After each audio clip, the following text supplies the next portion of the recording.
Alright, so one of these again. You guys have been asking me to do an update about this. I mean, it's a while ago. It's almost 2 weeks ago. But there was an update, as we all know.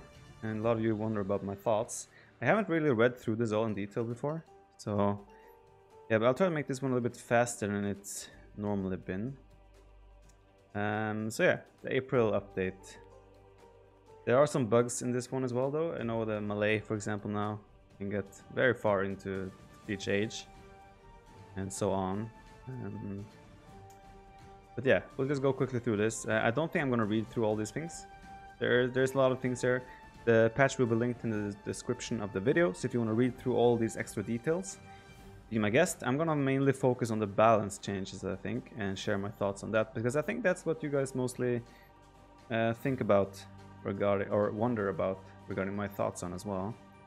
But yeah, this is focused on the greatest medieval technologies, obviously. Come on, come on! The greatest medieval technologies event is here to spotlight some of the most intimidating inventions in human history. Yeah, so let's go on. There's new icons, new cheat codes, and new visual mods as usual. So yeah, just go quickly through this. Q&A, all the stuff. They fixed various crashes and one-off crashes. That's good, obviously. Performance. It reduces the size of the game's installation by approximately 5 gigabytes, which is awesome. That's good. Gameplay. Fixed an issue where HD AI could not be selected as an AF difficulty. Okay, this is actually really good. I'm gonna have to put my own hotkey for that, because selecting all markets as a hotkey instead of as a control group would be really good. Added a new dynamic grid. This is one I played around with this one a little bit myself, but I didn't like that the grid also went over water, so I'm sticking with the Setnus improved grid mod for now, which is you can see what it's called in my hotkeys and mods video. Whoops, where did I go now? What happened there? Okay, yeah, but this is still very good for people who want to have their own way of dealing with the grid. They fixed Oreguns actually as well. Oreguns haven't had an issue where they were classified as, their attack was classified as missile, and now it's back to normal. So Oreguns are officially fixed. They are now going to be possible to be masterpiece option again. Recorded games no longer break as soon as a player quits, drops, crashes, or otherwise departs from a match. Good. Implement additional tracking and safeguards to defend against cheat programs. Good stuff. Chat filtration, they need to keep fixing that. They will do that for sure. There's some achievements here. And then we have civilization balance. So, there are some stuff here that is a little bit interesting.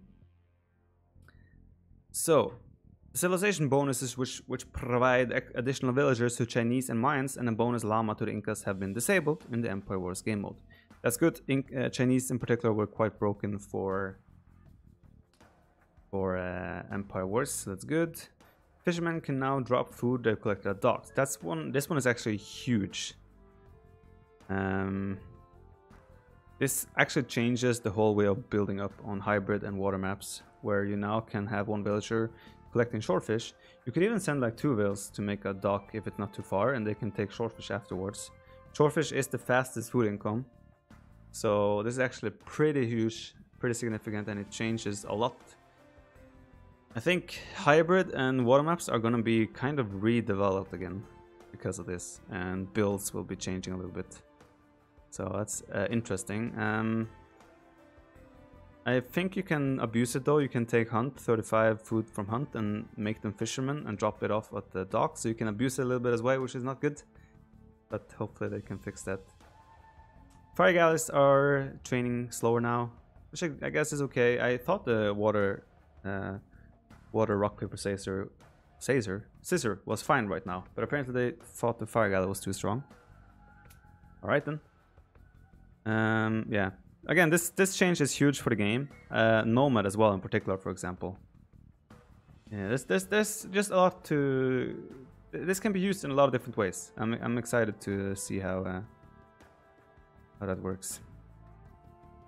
Keshik. Converted Keshik now properly generate gold for their overlords, which is good. Guess that works. Resources don't drop when building the dock. I never claimed they do. Yeah. Bulgarians can no longer research and train paladins. The stirrups technology, in return, now affect all cavalry units and not just light cavalry and conics. So that means you have cavalier now with 25. I think it's actually faster. It's like 35% stronger because the stirrups. The attack speed is 25% faster, but it kind of, I think it goes up to like 30 something percentage extra damage, which is pretty insane. And I think Bulgarians is going to be one of those civs where Cavalier is really viable in 1v1. 33% faster. Okay, gotcha. Good. 33%. There we go. It's minus 25%, so 33% plus. Gotcha. Good. So yeah, this makes, I think, Bulgarians are really viable to go Cavalier in 1v1. So I think we're going to see that a lot. And also, of course, it makes them real powerful as a pocket civ. That snowball spike of power with the stirrups is going to be insane for Cavalier. But yeah, I'm not sure how I feel about this yet, but I think it's okay. But Bulgarian Paladins obviously no longer there. Torsen Engines has increased the width of upgraded Scorpion projectiles from 0.3 to 0.5 tiles. Okay, sounds good. Scorpions, I'm always in favor of boosting Scorpions. More masterpiece potential. Goth now received the Loom Technology for free as a civilization. I'm not sure how much this affects the civ. Obviously free Loom is pretty much 1 free villager, 50 gold saved. You're unlikely to lose villagers in Dark Age ever to Scout or Boar, Wolf, whatnot. Very helpful. But it doesn't really change much about the civ. You can do 5-6 Militia Rush now in Dark Age without taking gold. But in theory, it doesn't change too much about how the civ is played. But yeah, I have yet to play Goth enough to have a proper feel for this, but I don't think it changes too much. So Indians, a civilization bonus. Fishermen now work 10% faster rather than 15% faster and carrying 15 plus wood. Food, not wood. Good change. Indians were OP. I think this could even be lower to 5% because Shorefish is the fastest food income in the game. And having a boost on that is actually insane. So I'm expecting Indians to have this further reduced potentially as they're gonna keep dominating Shorefish maps. I also would say I think it's likely that there will be another balance change quite fast because they also need to fix the Malay issue, for example, and we'll see. Italians, the fishing ship now correctly costs 15% wood less instead of minus 15 wood. So now they cost 4 wood more a piece. This is fine. It's still a very good bonus for Italians and water. Italians is the strongest water civ potentially for 1v1, so this is good. 4 extra wood. It's not a huge difference, right? But it's something. So this one is quite controversial. As a Khmer lover, this one is quite painful. Yes, the 10% replaced the 15% and the extra carry. So yeah, so Khmer farmers are reduced, the work rate is reduced by 3%. It's not the end of the world, it's okay. Khmer farmers were really good, so it's fair enough, I guess. But this one, they also removed bomber cannons. It's a big nerf for Khmer on fight maps like, let's say Black Forest, let's say Arena, these types of maps. And also this was like one of their tools to do better in Treb Wars and such. So yeah, we'll see. I think it's okay though in the end. But it always pains me inside to see our lovely Khmer being nerfed. So Lithuanians, lighties are now cheaper. They cost 70 food and 50 gold instead of 50 food and 80 gold, which is a huge boost. 30 less gold per unit is insane. Also the training time is reduced a lot. I think lighties is now a really good unit, especially once trade is kicking in. It's going to be a fairly cheap and really powerful unit. So expect to see more lighties in the future. They also have tower shields, reducing the cost from 800 to 500 food, and it also gives +2 pierce armor now to spearmen and skirmishers instead of +1. I'm a little bit torn on this. It pretty much makes their spearmen the same as other fully upgraded halberdiers, I think, in the game, but it gives skirmishers +2 compared to other fully upgraded skirmishers. Of course, this is pierce armor, but still, this feels like a lot for skirmishers. Kind of, I still don't know how I feel about this. I think this is too much. I think it's too much, but okay, whatever. It's just skirms. We'll see how they play out. I would have loved to see this +1 for skirms and maybe +2 for spearmen. That would have been fine. The skirmishes don't need a +2. Will you upload this to YouTube? Yes, that is the purpose of this video. Malay harbors now receive the benefits of chemistry, murder holes, and heal shot when thalassocracy is researched before any of these technologies. Good stuff. But you broke them, the whole civ in the process. So yeah, Persians as well, this is a pretty big one. The work bonus now only work on town centers and docks from the feudal age and onwards, and it also stacks, as it always used to. There is no longer a bonus in the Dark Age, which is good. Persians were a dominating civ, and especially on hybrid maps. So this bonus, or removing the bonus in Dark Age, it's good, I think. I think this is a good change for Persians. Definitely steps in the right direction. Malay are broken in the way that they're uptime. They can now go 166% to feudal age, for example. And that's quite broken. Sorry that I keep dragging, by the way. This is just happening. I have to speed up a little bit though, because let me just quickly change here. Hey, give me 5 minutes, please. So my opponent is ready. I gotta hurry. Boyars. I also not sure how I feel about Boyars. They now have the same pierce armor as Paladin, if I'm not mistaken. Which means that I fear that they are like a 1 unit kills all kind of unit now, and I'm not sure how I feel about that. And they are a little bit slower though in return, but still. Boris is not a unit you see too much though, so I guess we'll have to wait and see how this actually impacts the game. But it feels very strong. Flaming Camels now benefit from the attack bonus versus buildings, that's good, by an Indian ally.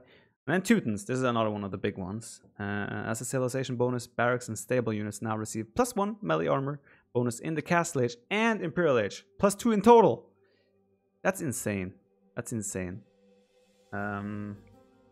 Teutonic Knights are also slightly faster, 10% faster. So yeah,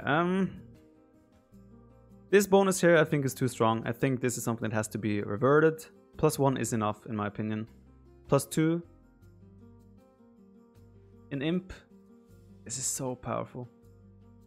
I feel like this has to be reverted to +1. But still, we haven't played enough of Teutons to have a proper opinion on this yet. But first impressions is that this is a little bit too strong. +1, in my opinion, would be fine. Yeah, that's my thoughts. So yeah, random maps.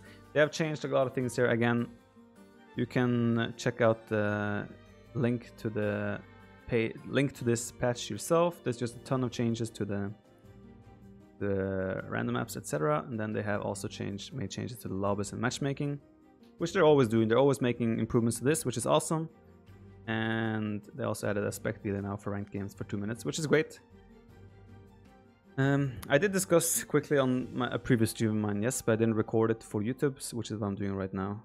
So yeah, they also changed the maps. The maps are now these maps for 1v1 and these maps for team game. And then there's just other small things here. Units no longer stutter step when chasing other units, which is great for pathfinding, and lumberjacks would sometimes choose the much longer path. They fixed that as well, which is good, and a rare issue of large group of units would scatter when disturbed after being idle for a long period of time. Good stuff. User interface, I also added this thing. I turned this off. I don't like to be able to see into the future. You can see like what technologies you might have going forward. I don't like this. I feel like it messes too much with my view on the interface. I understand the purpose of it, but I didn't like it myself, so I have turned this off. There is an option in the settings. You have to look around. It's called something like I can actually show that quickly. It should be under interface. It should be under game. It should be under interface. There. Display future items is the one. That's the one you want to untick. Then there's some other quality of life features that have been improved, which is good. And just, you know, the usual. Again, you can read this whole thing yourself. The link will be in the description of the video. This is the update 36,906. So for those watching on YouTube, thanks for watching. Hope you guys enjoyed this video. Just quickly my thoughts. I mean, it's long overdue. It's almost 2 weeks ago. Hopefully I will have access to my YouTube channel for the future when these are released, so I can actually make these videos. So yeah, let's hope for that. So yeah, thanks for watching.